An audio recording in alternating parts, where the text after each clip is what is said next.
Также в магии подразумевается, что не может следствие произойти от причины, не заимствуя что-то у нее. Например, не может ребенок произойти от отца, не получив от него часть отцовской природы. В оккультизме ставится вопрос, что в каждом конкретном случае является причиной той или иной вещи. Для этого применяется арифмософия, которую в вульгаризированном виде называют нумерологией. Одними из основных чисел для мага являются тройка, четверка, а также их сумма, семерка, и их произведение, 12. Поэтому те или иные вещи в оккультизме считаются проявлениями взаимодействия 4 стихий, 7 планет, а также 4 стихий в 3 состояниях, что проявляется в символизме 12 знаков зодиака. Например, табак можно понять как следствие своей причины, то есть планеты. Под планетой, конечно, понимается не светило, видимое глазу, а сокровенный принцип, которому оно является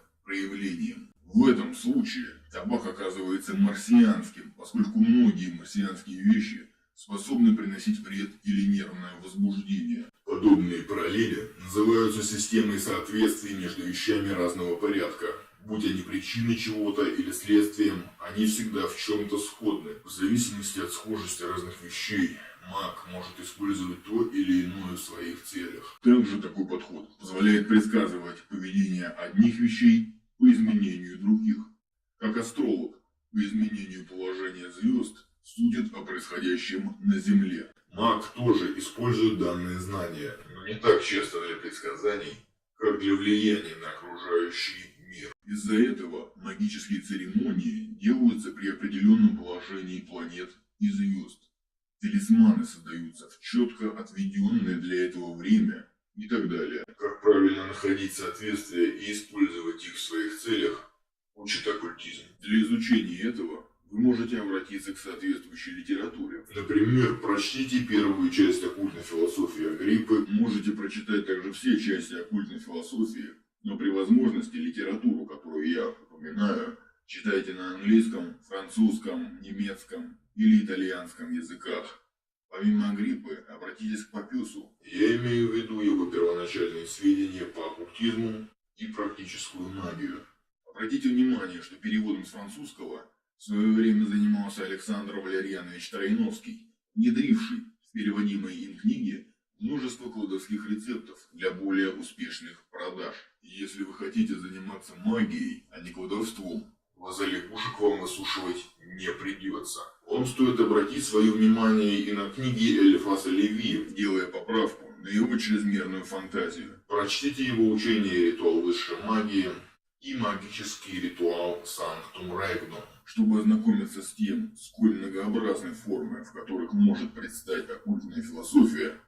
Прочтите выходящий сейчас сборник под заголовком «Луи Клод де Сен-Мартен. Мартинизм неизвестного философа». Для знакомства с Таро обратитесь сначала к его истории, чтобы не смущать окружающих теориями прошлых веков о происхождении Таро из Египта. С этой целью подойдет книга Фреда Беттингса «Марсельское Таро». Несмотря на ряд технических ошибок, его труд весьма ценен для всех, кто серьезно работает с системой Таро. Для получения начальных знаний по Каббале изучите книгу Гершома Шалема «Основные течения в еврейской мистике», поскольку с помощью нее вы сможете отличать оригинальную мысль каббалистов от выдумок на этот счет у Элифаса Леви, Артура Уэйта, Дион Форчун, Александра Кроули и так далее. Впрочем, книга Форчун «Мистическая Камбала», книги Израиля Регарди «Гранатовый сад» и «Древо жизни», а также отрывки разоблаченной Камбалы Кристиана Кнора фон Розенрота в переводе Самюэля Мазерса выглядит весьма достойно для начинающих.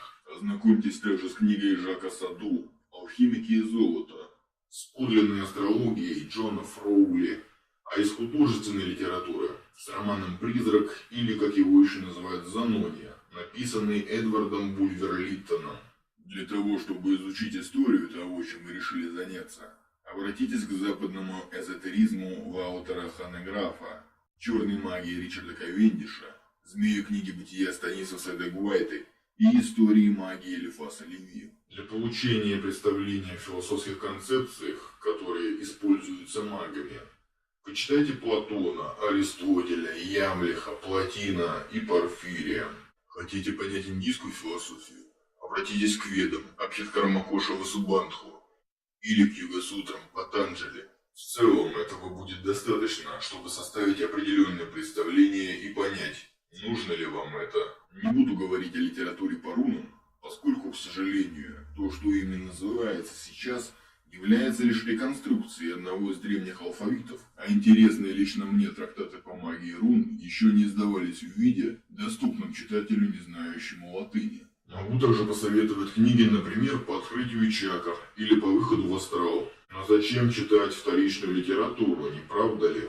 Для работы со своей психикой новичку лучше ознакомиться с журналом начала 20 века «Ментализм», который выходил под редакцией Николая Борисовича Бутовта. Его практически без труда можно найти в интернете.